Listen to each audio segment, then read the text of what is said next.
Evening, everybody. This is the second sitting, and I'm sure you've had a long day, and I have too. So I'll try and be a little more succinct than I was in the first session. It's really great for me to have the opportunity to try and support the development of a school that puts right into its foundations, right from the laying the foundations, physical and educational, of the school. Things that are dear to me and dear to my heart. We've managed to get my overheads working. We didn't in my PowerPoint. We didn't in the previous session. So I'm just going to kind of give you a little starter activity, which is what good teachers do, which will involve you in a bit of chat. So here we go. If you look, can you read that at the back? Hopefully. If you look at that, this is a bit vague, right? If you think about the kinds of attitudes or habits of mind is a phrase we use a lot, that you think youngsters, maybe your own children, would benefit from having in order to flourish in the 21st century. Are there a few of those things, like maybe 2 or 3 or 4 of those that jump out at you as being things that you think youngsters would need? Just have a quick chat with your neighbour.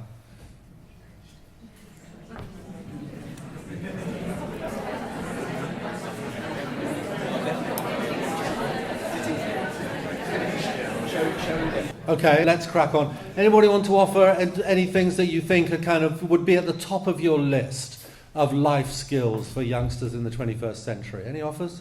Showing initiative. Showing initiative. So not being passive, not being stuck, being proactive in your approach to learning would be one. Another one? Questioning things. For me, that means at least 2 things. It means kind of just generally being inquisitive and wondering and being interested in questions. Another thing which a lot of people say is really important is kind of having an appropriate skepticism about what you read or what you're told. A lot of people say that's a real life skill in the 21st century, particularly when you go on the internet. It's like, hold on a minute, who's telling me this? How do I know? How could I check? Life skills, do you think, for the 21st century? So questioning things. Any others jump out at you? Showing initiative. Showing initiative, yeah. Working with others. Working with others. Mostly it's a collaborative world. We talk a lot about collaboration and teamwork. Working on your own is also, useful to be able to do that. One more, yeah? Was that just a stretch at the back there? Yeah. Yeah, creating ideas or imagining possible solutions. In other words, not being, I was saying to the teachers in Leeds earlier on today, it's like not having that sort of defeated, like, well, I don't know, sort of attitude, but it's like, well, we could, or what if, or perhaps we could, or what would happen, yeah? Like having that sense of not being stuck and being able to come up with new solutions. Well, you'll either be irritated or relieved to know that you're like most audiences I talk to. You tend to, I'm afraid the repro is not very good here.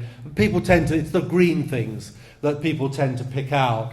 Of course the others, it's not saying the others are useless. Of course they are. They're also useful, but it's a matter of balance. Now then, let me show you the same list again and ask you, in the traditional good school, which of those were most often required of students? You get the point, right? My point is this, that there's an awful lot of, in the traditional good school, there's quite a big gulf between the skills and attitudes that we required of children lesson after lesson, day in, day out, if it was a school that required the red stuff, right? A big gulf between that and what people say are the most important life skills for the 21st century. Building learning power, the approach that I and Jude and a whole lot of other people, about, 2,000 or 3,000 teachers now, have been involved in trying to develop practically, starts from saying, how do we teach in schools? How do you teach the tutors? How do you teach simultaneous equations? How do you teach doing a good forward roll? How do you teach 2-on-1 tackling? How do you teach acids and bases or the periodic table? All that good stuff in a way that cultivates green habits of mind rather than red habits of mind. Or as well as the red habits of mind. If you line up the red ones on one side and the green ones on the other, BLP starts from this perspective. What kind of mind training are we doing in schools? I'm a professor, so I'm allowed a fancy phrase. My fancy phrase for what we're talking about is the epistemic apprenticeship. Right? Epistemic means just broadly to do with the way you think and learn and know and question things. So there's an angle on schools which is not about what should we teach, the content, not about how will we know if they've learnt it, assessment, but it's about what's going on in lessons, which is encouraging kids to develop particular attitudes and particular habits of mind. You can teach the Tudors, one of the most classical topics in the history curriculum, in a way that cultivates young people's empathy, their ability to put themselves in other people's shoes, cultivates their imagination, learning to write and think imaginatively, that cultivates their ability to ask skeptical questions about other people's claims to knowledge, and that builds their ability to ask their own questions and be inquisitive. Or you can teach the Tudors in a way that builds people who are passive, who automatically assume that what they're told is true, who are docile and dependent. And you can teach in both those ways, and they'll both get good GCSE results. But one group will be better prepared for life in the 21st century, and the other won't. And that's what BLP tries to do. It's not about distracting from GCSEs and the content of the curriculum and the literacy and the numeracy that are so important. It's about what else is going on, the way we're getting kids to use their minds on that subject matter. Let me give you another example. This is from a professor of mathematics education at Stanford University. Now, she did a really interesting study of two schools that taught maths differently. One was the traditional textbook way, good teaching, good GCSE results. Teacher explains the next topic. We're going to do area, explains the area of a rectangle is half base times height, does a couple of worked examples on the board, and then the kids work through the problems in their textbook. Traditional, rather dull maths teaching, right? Or you could do area in a way that says, I want you to work in groups of 3, and I'm going to set you a very broad problem. Supposing I give you 29 fencing panels that are all of the same length, just go away for the next 2 or 3 lessons and try and figure out what's the biggest area you can make out of that collection of fencing panels. And when you come back and talk to me, I want you to come back with lots of questions and thoughts, not just right answers. And then Joe looked to see what was the effect of those 2 different ways of teaching on their GCSE results. And what was the effect on the way they used mathematics 8 years later, after they'd left school and after they'd left university, when many of them were using maths in their working lives. First thing is, the group who were taught to think and talk and argue mathematically did better on their GCSEs than the group who were taught in the traditional way. Somewhat. Not a big difference, but somewhat. They got somewhat better results. One of the reasons is that if you're taught to think like a mathematician, you're not thrown if the problem doesn't turn up in exactly the way you've been taught it, because you've learned to think mathematically, and that's more flexible. There's a researcher at Harvard who did a fascinating little study. He taught some kids mathematics about how long does it take for an object dropped off a 100-foot high tower to get to the ground. And he taught them how to do it, and they learned how to do it. And then he gave them another problem. The problem involved dropping an object down a 100-foot deep hole, and how long did it take to get to the bottom? And do you know what? They couldn't do it. They couldn't transfer even that. They couldn't see that it was the same problem. And in a lot of maths teaching, traditional maths teaching, you don't get that transfer. You don't get that intelligent mathematical thinking. But more importantly, in Joe Bowler's research, 8 years later, none of the kids who'd been taught in the traditional mathematical way said, we used the maths that we were taught at school. They were doing maths, but they'd relearnt it. They'd learned new skills and techniques. They'd learnt it on the job. All but 3 of the students who'd been taught in the problem-solving way, not only had they got better GCSE results, but all but 3 of them said they remembered and valued the maths teaching that they'd had at school. Now that makes you think, doesn't it?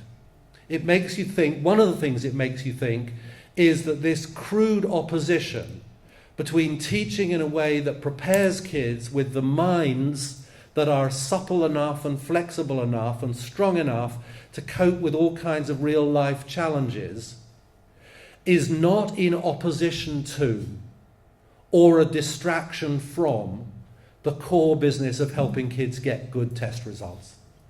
It's often set up that way. Politicians often invite us into some simplistic Punch and Judy show debate between progressive and traditional. In fact, at the moment, we seem to have a Secretary of State of Education who's a conspicuous failure of the education system because he doesn't seem to be able to count beyond 2. There are 2 kinds of education, his and trendy rubbish. Right? That's all he acknowledges. But what about a third kind? A kind that gets good literacy and numeracy and GCSEs and A-levels, but does it by producing young people who are inquisitive, collaborative, resilient, and resourceful. Because traditionally, this is not hypothetical, there was a big risk that you would produce young people who got good A-levels but were docile, passive, and compliant in that process. In the papers about a year ago, there was an article in the TES, Times Educational Supplement, about a year ago. There was an article about 17 and 18-year-olds who were going for their interviews at Oxford and Cambridge. And they were going back to their schools angry and upset because they'd been asked questions by clever dons that their teachers had not prepared them for. And they thought this was unfair. They thought their teachers had failed. They thought their teachers had failed to prepare them in advance for anything that might come up. The thing about being an Oxbridge Don is that you're tricky enough and clever enough to figure out a question that will make your applicants think on their feet. And these bright, high-achieving, destined to get 3 or 4 A's in their A-levels youngsters didn't like that and didn't know how to. Are they successes of our education system?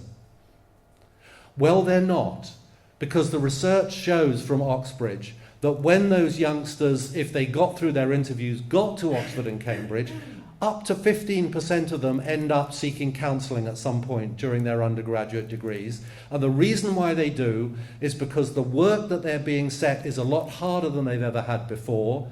They've got a lot less support from caring teachers than they've ever had before, and they don't know what to do. They flounder, and they've not been helped to build up resourcefulness and resilience. One of the most famous figures in the history of education on this planet is a man called Jean Piaget. Some of you may even have heard of him. Someone once asked him to define intelligence. He said, intelligence is knowing what to do when you don't know what to do. Those young people, bright, high-achieving youngsters, didn't have that kind of intelligence. And I think they're failures of our education system. In terms of the big wide world, I don't think that's good enough. And neither do their teachers. In the last year, I have been to Wellington College, Marlborough, Millfield, Gordonston, Eton, lots of places where they are seriously worried about this. These are schools, selective schools, producing some of the most high-achieving youngsters on the planet, and they're worried that they've fallen into a trap of helping them pass their exams, but in a way that has deprived them of the ability to learn how to be independent, inquisitive, resourceful, and resilient in their own learning. These are not just words. These are not just fluffy psychologist concepts. These are realities, practical realities to these young people when they go on. Now, I give you these examples. I'll give you one more example. This is from a big survey of young people's attitudes to education and the future that was carried out a little while ago. One of the young men who was interviewed with this is a guy called Eric. He was 18 years old. He's working as a bricklayer. And he spoke with kind of his head down and a sense of depression. The quote was, "I'm a bricklayer, it's the only skill I've got. Say I got laid off, I'd be lost. I've got nothing else." Eric has spent his time going through school, and the residue of that is that he feels defeated as a learner. Isn't that unforgivable? That anybody should go through school. He's a bright young man, but one of his legacies of schooling is that he feels unable to learn. So if he can't find a job with the one skill that he has, he doesn't feel confident enough to be able to move on. Actually, Eric and some of those bright young people at Oxbridge are almost in the same boat, aren't they? So whichever end of the spectrum you're interested in, what Building Learning Power and what Ealing Fields School is trying to do is to say, let's use whatever we can, let's draw on whatever research or practice there is out there to help to use the subject matter of the curriculum, not to throw it out and do something nebulous called learning to learn or life skills, but to use that subject matter as vehicles, as exercise machines, not just for getting good test scores, but for developing those skills of life. What are they? They tend to be inquisitiveness, skeptical attitude towards what you're being told, imagination and curiosity, teamworking and collaboration, empathy and being able to put yourself in other people's shoes, and resilience and determination in the face of difficulty. I don't meet anybody who says, wouldn't think those were useful to my child. So the question is, can we do both? Can we teach in a way that combines those, gets those two outcomes? Because if we can, what's not to like? It's a win-win situation, isn't it? Over with Punch and Judy. Yeah? No more that stale old opposition between traditional and progressive. What we've been trying to find, me and lots of other people around the planet, are ways of organising our classrooms and our schools so that that confidence and capacity and enthusiasm for getting stuck into things that are difficult and tricky and worthwhile builds over the years of schooling rather than dies. We have evidence that between the ages of 8 and 13, in terms of self-report, youngsters show significant drops in their resilience, drops in their resourcefulness, drops in their ability to collaborate effectively with other people. Well, what the hell are we doing if we're damaging those vital life resources of learning in the interests of squeezing them through the curriculum? And the solution is not to throw out the content. It's to understand that you can build problem solving through simultaneous equations. You can build empathy through studying history. You can build collaboration through geography or religious education. And that's a relatively new idea. Trying to shift teachers' habits in an existing school is what I spend my life doing. And it's a slow and tricky but hugely rewarding process to do that, to take teachers who are used to helping kids too much, to sort of over-teaching them in a way that deprives them of the opportunity to learn to enjoy the struggle for themselves. There's a kind of too much caring, too much teaching that goes on in some schools. But what a great opportunity, like for this school, to be able to start by selecting teachers who are already sympathetic, who may already have been working in schools where these practices have been developed, where you have a new leadership team who can make sure that these attitudes and practices and principles are embedded right from the word go in the foundations of the school as it builds and grows and develops. So this seems to me to be a really powerful and amazing opportunity to put these ideas and these ideals, well tested in practice, well grounded in research, and I could quote you lots and lots of studies to support my contention, that kids who are helped to become more resilient, more resourceful, more independent, and more imaginative do better on the tests and are better prepared for the big wide world out there. So that when they end up at Oxford or Cambridge, if they do, they don't crumple because now they don't know how to function on their own. They haven't been helped to develop those skills.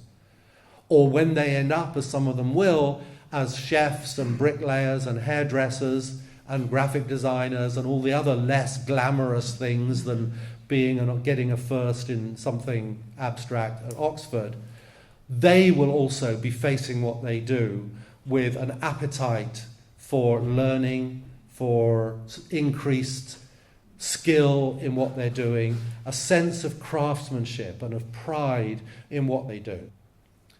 This isn't going to happen. It doesn't matter whether it's Michael Gove or Stephen Twigg or whoever is Secretary for State for Education. Politicians do things that are fast and showy and shallow. That's what they're condemned to do. They don't do things that are slow and subtle and difficult, and that's what needs to be done. And this school is going to have a chance to do that. It's going to have a chance to take these ideas, test them in a new way, in a new context, build those habits in the new teachers who come into this school, or the experienced teachers, and then create this incubator, this crucible for young people, some of them may be your children, so that when they leave, when they're 18 or 19, they'll have the best possible test scores they can get.